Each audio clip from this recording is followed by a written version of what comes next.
नमस्कार प्यारे बच्चों, विराम फिजिक्स क्लास 11 में जो बच्चे क्लास ले रहे हैं उनको बहुत अच्छी तरह से क्लास 11 की फंडामेंटल फिजिक्स आपके लेवल तक पहुंच रही है।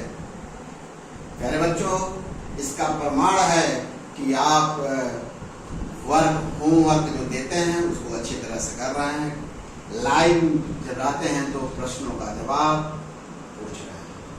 चैनल को जो बच्चे देख रहे हैं चैनल से जुड़ जाइए, आपको मौलिक कंसेप्ट क्लियर हो जाएगा और फिजिक्स के प्रति लगाव बढ़ जाएगा। प्यारे बच्चों, प्रक्षेपगत प्रोजेक्टाइल मोशन जो चैप्टर स्टार्ट है चल रहा है, उसमें आज हम लेक्चर 5 में प्रक्षेप की परास या प्रक्षेप की क्षैतिज परास पर चर्चा करेंगे। Range of projectile. सबसे पहले प्यारे बच्चों, ये फिगर आप पहले से बनाए हो, इसलिए फिगर बनाने की आवश्यकता नहीं है। अगर बना लेंगे तो कोई बुरी बात भी। देखिएगा प्यारे बच्चों, किसी पिंड को ऊर्ध्व से वर्टिकल से थीटा नॉट कोण, क्षैतिज से थीटा नॉट कोण पर यू वेग से क्या किए हैं, प्रक्षेप मने फेंके हैं। तो इसका जानते हैं, पहले से जान चुके हैं। इस जो वेग का क्षैतिज घटक होगा horizontal component U X equal to U cos theta naught होगा, U Y equal to U sine theta naught. और उड्डयन काल के बारे में आप जानते हैं, यहाँ से पिंड को यहाँ तक जाने, फिर यहाँ से यहाँ तक आने में कितना समय लगता है, अर्थात पिंड को क्षैतिज से ऊपर की ओर फेंके जाने, पुनः क्षैतिज के किसी अन्य बिंदु तक आने में कितना समय लगता है, जो उड्डयन काल। उड्डयन काल का फार्मूला भी आप अच्छी तरह सीख लिए हो प्यारे बच्चों, फ्लाइट टाइम के बारे में हो चुका है। अब क्षैतिज परास की परिभाषा क्या है, आप इन्वर्टेड कामा में अच्छी तरह से लिखिएगा। कैसे लिखेंगे? उड्डयन काल के दौरान, देखिए ये उड्डयन काल, उड्डयन काल के दौरान पिंड द्वारा तय किए गए क्षैतिज दूरी। किसके दौरान बेटा? उड्डयन काल में कहेंगे। उड्डयन काल में पिंड द्वारा तय की गई क्षैतिज दूरी। क्षैतिज दूरी बेटा ओड है, तय की गई क्षैतिज दूरी को प्रक्षेप का क्षैतिज परास कहते हैं। प्रक्षेप का क्षैतिज परास कहते हैं। इसे कैपिटल आर से लिखते हैं। यहाँ तक देखो बेटा, उड्डयन काल के दौरान इतनी क्षैतिज दूरी होगी। अतः जो फार्मूला बनेगा, प्रक्षेप का क्षैतिज परास इक्वल टू होगा क्षैतिज वेग। क्या होगा बेटा? क्षैतिज वेग गुणे उड्डयन काल। उड्डयन काल तो क्षैतिज परास को आप लिखोगे आर से, क्षैतिज वेग को लिखोगे यू एक्स से, उड्डयन काल को कैपिटल टी से। क्षैतिज वेग का मान बेटा होता है यू cos थीटा नॉट। उड्डयन काल का सूत्र आपको पता है, 2u sin theta upon g। अब बेटा हम इसको अरेंज कर दिए हैं, तो इसको 2 sin theta sine theta not into cos theta. आपको पता है साइन 2a बराबर, तो पता है बेटा क्या जानते हो ना, साइन 2a या 2 थीटा हम लोग सिखाए, 2 sine theta into cos theta. यही चीज यह है, इसको लिख सकते हैं साइन 2 थीटा नॉट। ये समीकरण एक, यही समीकरण एक क्षैतिज परास का सूत्र है।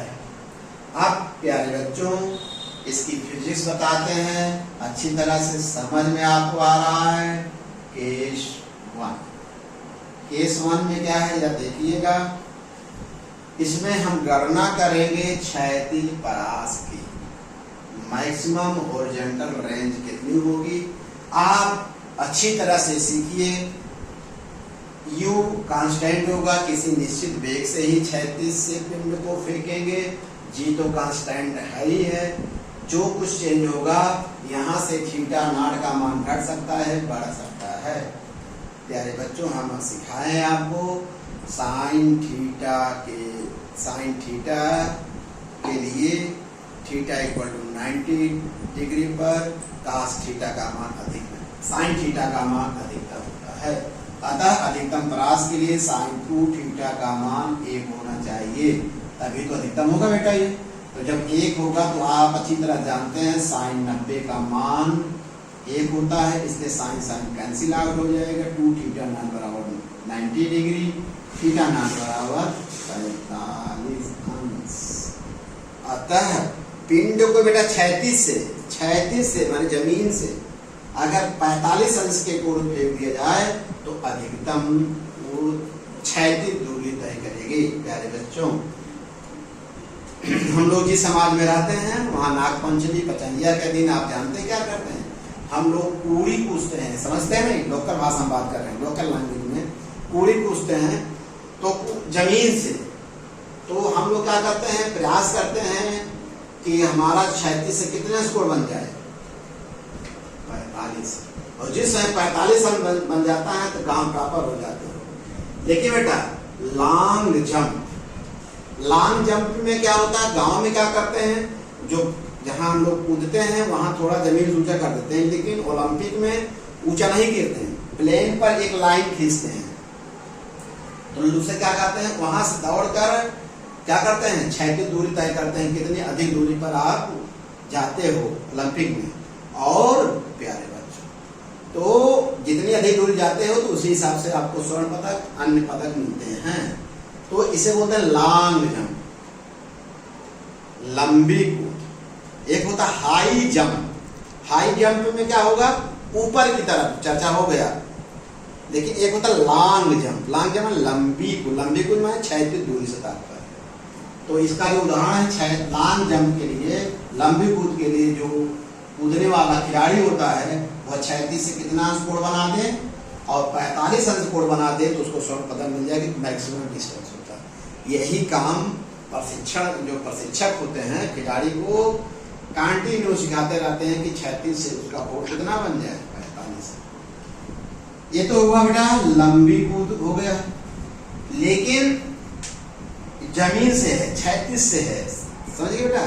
लेकिन जरूरी नहीं है, कुछ खेल ऐसे होते हैं जैसे भाला फेंक, जेवलिन थ्रो, डिस्कस थ्रो, हम लोग ऐसे घुमा कर ऐसे फेंकते हैं, याद आ रहा है। ये तो 36 से नहीं है, लेकिन दूरी 36 से ही नापते हैं। देखे होंगे आप लोग टीवी में या विद्यालय में खेल होता है, तो वहां चूंकि इस स्थिति में जो गेंद फेंक रहे हैं 36 से कुछ ऊंचाई पर, जैसे यहाँ देख रहे हैं, ये आपकी क्षैतिज है, ये है, यह पृथ्वी है, पृथ्वी से कुछ एक खिलाड़ी है, इसका हाथ है, ये गजब हम खिलाड़ी बनाए हैं, कला पर मत जाइएगा। यहाँ से फेंका है ना, यहाँ से अगर 36 से कुछ ऊंचाई फेंका जाएगा, इस दशा में जो अधिकतम परास के लिए थीटा का मान 45 अंश से कम होना चाहिए, देख रहे हैं। और 45 अंश फेंकेंगे तो देखें यहाँ से क्षैतिज दूरी कम हो गई, लेकिन 45 अंश से कम फेंका गया, क्षैतिज दूरी इतनी हो गई। इसीलिए क्या करते हैं, अगर जो भाला फेंक वाले होते हैं, जेवलिन थ्रो वाले होते हैं, माने जो फेंकते हैं ऊंचाई से, जो कि पृथ्वी से कुछ ऊंचाई पर है, तो 45 अंश से कम रखते हैं। और जेवलिन थ्रो मतलब डिस्कस थ्रो में भी यही करते हैं, 45 अंश से जब कम हो जाएगा तो निश्चित रूप से उनको स्वर्ण पदक प्राप्त होगा। मेरे विचार से दोनों मंत्र समझ में आ गया। इसमें लंबी कूद है, लंबी कूद जमीन से होता है, जेवलिन थ्रो माने भाला फेंक, और डिस्कस थ्रो जमीन से कुछ खिलाड़ी के हाइट से थोड़ा ऊपर होता है, इसलिए अधिकतम परास के लिए 45 अंश से कम लेते हैं, 36 के लिए 45 लेते हैं।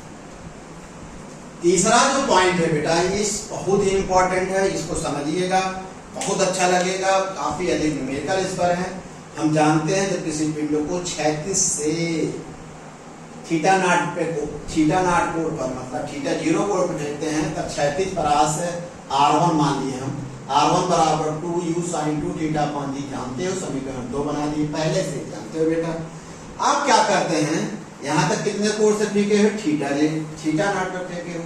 अगर थीटा नॉट का स्थान पर हम क्या कर 90 माइनस थीटा नॉट फेंक दें, मतलब कोण बदल गया, अर्थात पहले थीटा था, समझ आ गया, मान लिया 30 अंश, बाद में किससे फेंक दे 90 माइनस 30 माने 60 अंश, नहीं पकड़ना है।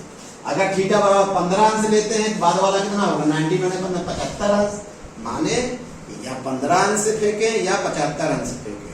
क्लियर हुआ? फिर समझाते हैं। इसका मतलब हुआ अगर हम यहाँ ले लें 35 अंश, दूसरा कोण कितना होगा? 90 माइनस 35 जो आएगा, ठीक। तब क्या होगा जरा देखिएगा,